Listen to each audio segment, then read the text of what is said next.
네, 이영숙입니다. 저는 오늘의 주제가 재정의 지속 가능성을 위한 정책 방향인데요. 왜 재정의 지속 가능성을 확보해야 되는지 하고 관련해서 저는 우리나라가 이제 70년대, 80년대, 90년대 거치면서 되게 압축적으로 열심히 국민들이 일해서 높은 경제 성장을 구가해 왔습니다. 근데 이제 그러는 이제 와중에 상당한 이제 성과를 이루었고요. 그러면서 이제 국민들에게 그 혜택이 좀 돌아가야 되는 그런 시기에 와 있지 않는가라는 생각을 합니다. 수십 년간 열심히 일을 하면서 많은 부분 이제 사회적인 변화가 있습니다. 사람들은 힘든 이제 경제 활동 때문에 아이를 낳지 않으려고 하고 있고요. 그리고 열심히 그 경제 활동의 주역의 역할을 하셨던 분들은 이제 노인이 돼서 부양을 받아야 되는 처지에 있습니다. 근데 이러한 이제 또 노인분들에 대한 부양이 이전에는 가족 중심으로 해서 이루어졌는데요. 이제는 그것이 이제 통하지가 않습니다. 사회가 국가가 책임져야 되는 그런 이제 변화가 진행되고 있습니다. 그래서 저는 오늘 재정의 지속 가능성 왜 필요한가 하는 관점에서 지속 가능한 복지, 이것을 뒷받침해 줄 수 있는 복지 재정의 확보를 위한 관점에서 좀 고민을 해야 되지 않을까라는 문제의식을 던지면서 시작하겠습니다. 앞에서 이제 많이 발제해 주신 것처럼 그동안 2010년 이후 글로벌 금융위기 이후에 우리나라 정부 총 지출은요, 보건복지, 고용 분야를 중심으로 해서 증가해온 것이 맞습니다. 왜냐하면 이 시기에 실제적인 사회 구조적 변화가 이것을 요구한 부분이 있기 때문입니다. 물론 정치적 포퓰리즘이나 좀 그런 부분들이 있었던 건 맞지만 그래도 그 근간에는 가장 중요한 것이 사회 경제적 여건이 달라졌다는 것일 겁니다. 20년 이상, 거의 20년 이상 되는 것 같습니다. 초저출산 상황이 지속이 되고 있고요. 노인 인구가 급격하게 빠르게 이제 높아지면서요. OECD에서 찾아볼 수 없을 만큼의 노인 빈곤의 문제가 심각한 상황입니다. 열심히 일하셨던 분들입니다. 그리고 경제 성장세 저하와 4차 산업혁명 기술 발전과 맞물려서 오히려 국민들은 소득 불평등 문제와 고용 불안정 문제에 시달리고 있습니다. 우리는 이걸 여러 가지 이제 합해서 신사회적 위험이라고 얘기를 합니다. 그래서 이런 부분과 관련해서 어떤 정보이든지 관계없이 글로벌 금융위기 이후에 대략 2012-13년도 이후부터는 보건복지, 고용 분야의 재정 지출 증가세가 빠르게 높아져 온 특징을 보입니다. 근데 이제 지금 시점에서 재정의 지속 가능성에 대해서 우리가 진지하게 고민을 해봐야 되는 이유는 이렇게 최근에 재정 지출 증가세를 이끌었던 환경 요인들이 향후에는 더 구조적으로 문제가 될 것으로 예상되고 있기 때문입니다. 아시다시피 1차 베이비부머 세대가 노인 인구 편입이 작년부터 시작이 됐습니다. 작년부터 시작해서 이제 차기 정부가 마무리되는 2025년, 6년 이쯤에 아마 피크를 이룰 것입니다. 28년경에 이제 1차 베이비 세대의 노인 인구 편입이 이제 마무리될 것이고요. 이분들은 이제 그 다음 단계인 고령 인구로 이제 편입해서 들어갈 것입니다. 그리고 좀 더 텀을 뒀다가 35년부터는 2차 베이비부머 세대의 노인 인구 편입이 시작됩니다. 2000년부터 2019년까지 매해 연간 노인 인구 증가수를 보면은요, 대략 21만 명 정도 됩니다. 매해. 그런데요, 향후 3, 4년 내에는요, 노인 인구 증가가 40만 명대가 되고요. 2026년경에는 50만 명대, 한 해 평균 노인 인구 증가수가 50만 명대를 넘어설 것으로 예상이 되고 있습니다. 이거는 우리가 이제까지 봤던 매해 늘어나는 노인 인구 증가수 대비해서 2배 이상을 상회하는 규모입니다. 물론 베이비부머 세대는 이전의 노인 인구에 비해서 경제적인 여건이 좋다고도 평가를 합니다. 그렇지만 과연 그렇게 국가가 개인에게 모든 책임을 전가하고 놔둬도 되는 만큼의 그 정도로 경제력이 좋은 상황인가? 그렇지는 않은 것 같습니다. 여전히 그 소득 감소와 이런 사회적 위험에 처해 있는 것 있는 형편입니다. 또 이런 와중에요. 학계 출산율은 이미 20년 동안 굉장히 낮은 수준에 있었는데 최근에는 올해 0.7명 수준으로 0.7명까지 떨어질 것으로 예상되고 있습니다. 아시다시피 뭐 들어보기 힘든 그런 숫자일 텐데요. 0.7명은요. 2019년 통계청의 인구 특별 추계에서 봤던 저위 추계의 수준입니다. 중간 수준에 못 미치는 가장 이제 비관적인 시나리오 저희 추계를 기록하고 있는 건데요. 과연 이 학계 출산율이 앞으로 그럼 좋아질 것이냐라고 생각해 보면 별로 그럴 여지는 없어 보입니다. 주거 비용 높아지고요, 고용이 불안정해지고요. 과연 누가 애를 낳아서 키우고 싶어 할까 하는 생각이 듭니다. 그래서 보시면 이런 이제 노인 인구 1, 2차 베이비 부문 세대가요, 생산 가능 인구에서 빠져나가고요. 그리고 학계 출산율이 떨어지는 추세가 20년 이상 이제 지속이 되면서요. 신규 생산 가능 인구로 들어오는 신규 인구는 줄어들고 있습니다. 이래서 2000년부터 2019년까지 매해 평균 생산 가능 인구가요, 대략 32만 명 플러스 증가세를 보여왔었습니다. 그런데요, 향후 앞으로 이제 5, 6년 안에는요, 플러스 증가세는 고사하고 마이너스 24만 명, 마이너스 39만 명, 마이너스 58만 정도로 계속적으로 지속적으로 생산 가능 인구의 감소세가 지속이 될 것으로 예상이 되고 있습니다. 이러한 생산 인구 감소세는 결국은 경제의 성장세를 떨어뜨리는 요인이 됩니다. 그래서 이런 것들은 결국 인구 생산 가능 인구를 확보하는 학계 출산율을 높이는 정책 방향과 그리고 급격하게 많아지는 노인 인구를 사회적으로 부양해야 되는 이런 책임들, 이 가운데서 세대가 갈등의 문제를 해결을 하면서 모두가 어느 정도는 좀 잘 살 수 있는 경제 성장의 혜택을 좀 누릴 수 있는 그런 구조로 가야 되는 그런 이제 국가적 과제에 직면해 있기 때문에 앞으로도 재정 지출의 증가세를 꺾기는 되게 어려울 것으로 보여집니다. 오히려 예상했던 것보다 더 높은 증가세가 예상될 수도 있을 것입니다. 그 재정 여건을 보겠습니다. 이제까지 우리가 커다란 우리나라 경제 위기라고 하면은 98년 외환위기하고요, 2008년 글로벌 금융위기가 있었을 텐데요.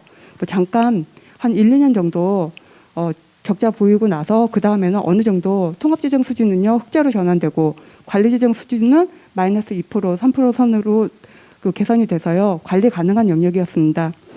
그런데 이번에 글로벌 코로나 사태 이유를 보면 떨어지는 폭도 컸고 이것이 이후에 올라간다고 하더라도 여전히 마이너스대에서 계속 머무는 그런 것으로 이제 전망이 되고 있습니다.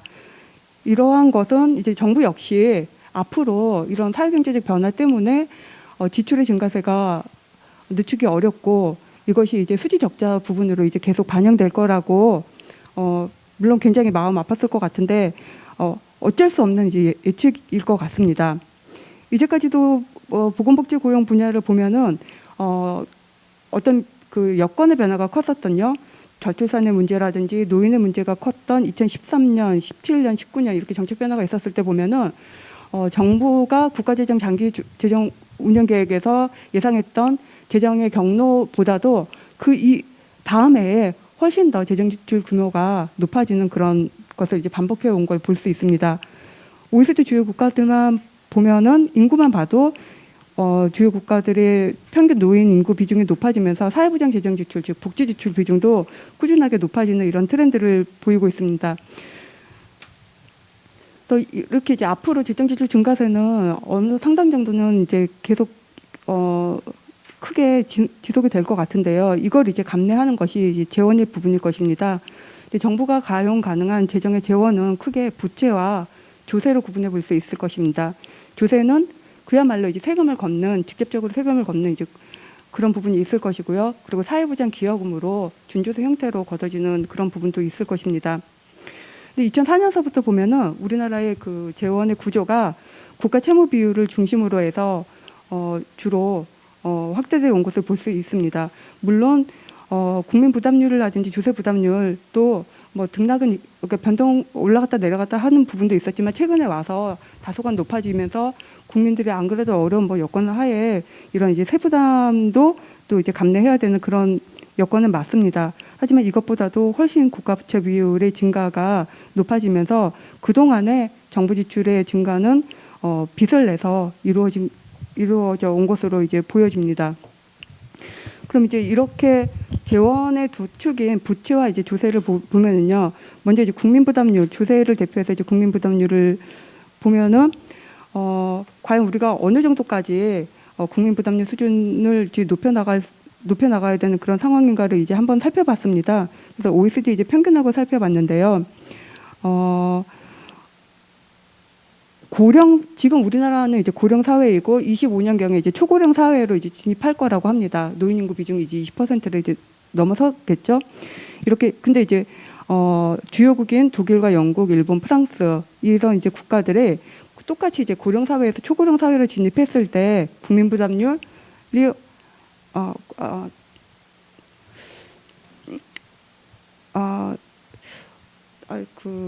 국민 부담 그거는 이제 국가 채무 비율이고요. 제가 잘못 말씀드렸는데요. 국민 부담률과 OECD의 그 복지 지출 간에는 플러스 관계를 이제 보여서 우리나라는 아직까지는 OECD 평균의 그 평균 수준을 기준으로 해서 복지 지출 비중과 국민 부담 수준을 보면은 그래프상에서 왼쪽에 아래쪽에 있는 저부담 저복지 국가군에 속해 있습니다.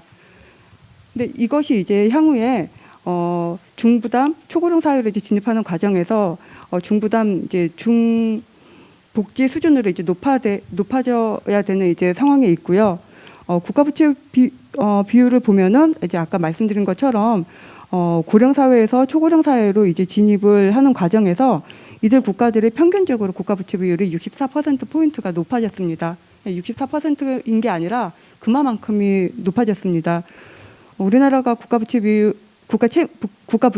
D2 기준의 국가부채 비율인데요. 14년도에서 21년까지 12.5%가 높아졌습니다.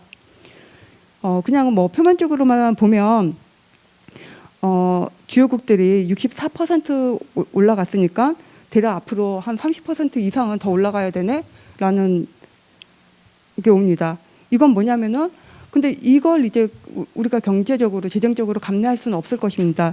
이건 뭐냐면 앞으로 그 복지 재정을 확보하기 위해서는 상당 부분 많은 고민이 수반되어야 되고 이런 경로를 이제 쫓아갈 수 없을 것이고 선진국 역시도 이렇게 이제 높이 갔다가 또 준칙을 도입하는 등 여러 가지 이제 조처들을 취하면서 재정 건전성을 다시 확보하려고 하는 노력을 하는 그런 이제 역사적 교훈을 이제 보면 우리나라는 사전적으로 이렇게 좀 노력을 해야 되는 부분들이 보여집니다.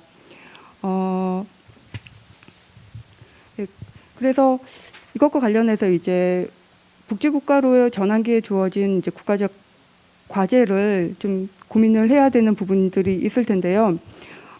그를 위해서 일단은 어떤 부담 수준이나 이 지출 수준을 그냥 감축하는 그런 것보다도 먼저 국가 재정이 얼마만큼 효율적으로 운영되고 있는지를 한번 살펴봐야 될 것으로 보여집니다. 정부 역시 이제 이런 문제 의식이 있어서 2025년부터는 재정 준칙을 도입을 하겠다. 그리고 이번 국가재정 운영 계획에서도 부처 간 협업 예산을 활성화하는 등으로 해서 효율적으로 재정을 한번 운영해 보겠다. 사실 이제 수년간 계속 지속적으로 좀 얘기했던 부분의 내용들인 것 같습니다. 근데 지금과 같이 부처 단위의 칸막이 예산 구조 하에서 예산 구조 하에서는요, 지출의 구조 조정과 다부처 간 예산의 공동 운영 등을 통한 그 건전한 재정 관리 방안은 그 실효성에 제약될 수밖에 없을 것으로 판단됩니다. 이것을 이제 가능하기 위해서는 보다 구조적인 근본적인 대안의 모색이 필요하지 않을까라는 생각이 듭니다.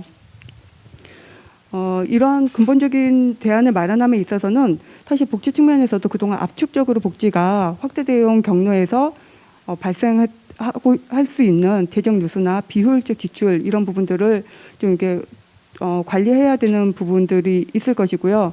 그리고 국가의 재원이 꼭 필요한 부분에 배분될 수 있도록 성과 목표를 기준으로 해서 전 부처적인 아니면 분야별의 어떤 통합적인 이런 통합적인 운영 관리가 될 수 있는 방향의 대한모색이 필요해 보인다고 생각이 됩니다. 다음으로는 이제 부채 수준이 이미 60%까지 올라와서 아까 이제 김우철 교수님도 이건 옐로우 이제 신호다라고 이제 말씀하셨습니다. 너무 빠르게 부채 수준이 높아지는 것은 분명히 좋지 않은 신호일 것입니다. 그렇기 때문에 근데 이제 재정 지출 부분은 구조적으로 어느 정도는 이제 또 우리가 감내해야 되기 때문에 부채가 아니라고 하면 부채 외에 좀 조세와 사회보장 기여금의 부담 수준을 높이는 대안도 장기적으로는 좀 실제 이제 좀 준비해 들어가야 되지 않을까 생각이 됩니다. 2018년도에 이제 국민연금 재정 추계에서요, 연금 개혁을 위해서 여러 가지 이제 안들이 이제 논의가 되었고, 최종적으로 두세 가지 안으로 이제 압축이 된 바 있습니다. 하지만 결국에는 다소한 합의는 이루지 못하고 다소한조차도 좀 실제적인 그 힘을 받지 못하고 그냥 지금까지도 그대로 개혁되지 못하고 있는 그런 상황이 있는데요. 앞으로 이제 인구 구조가 향후 이제 4년, 5년 이 안에 인구 구조의 변화가 급격하게 이루어지면서 국민연금이라든지 그런 연금 체계에 있어서 문제들이 드러나는 이 시기에서는 이렇게 좀 부담과 수혜를 효율적으로 할 수 있는 사회적 합의를 좀 이루어내야 되는 부분이지 않은가 싶습니다. 그리고 조세 측면에서는 기존에 조세 부담을 많이 했었던 주체들에게 뭔가 추가적인 그런 세수를 확보하기보다는 사회경제적인 환경 변화에 따라서 새롭게 발생하는 세원을 발굴해내는 부분들에 대해서 그리고 공평과세를 실현해서 그동안 과세의 사각지대에 있었던 부분들에 대해서 또는 과세의 형평성 측면에서 조금 더 그 세부담이 작았던 부분에 대해서 조금 더 그 세부담을 높이는 방향에서 노력해야 되는 부분이 있지 않나 싶습니다. 기업에 대한 과세 등도 글로벌 조세 환경 변화에 적응해서 디지털 과세라든지 이런 새로운 소득원을 발굴할 필요가 있어 보이고요. 사회보장 기여금 같은 경우에는 제도 내에 또는 제도 간의 형평성과 연계를 강화하는 것, 부담과 급여 체계를 합리화하는 것, 또 사회보험과 공공부조의 역할을 다시 재구조화해서 정립하는 것, 그리고 이런 것들에 대해서 통합적인 운영 관리를 통해서 재원을 효율적으로, 지출을 효율적으로 관리하는 방안들에 대한 모색이 좀 필요해 보입니다. 이상입니다.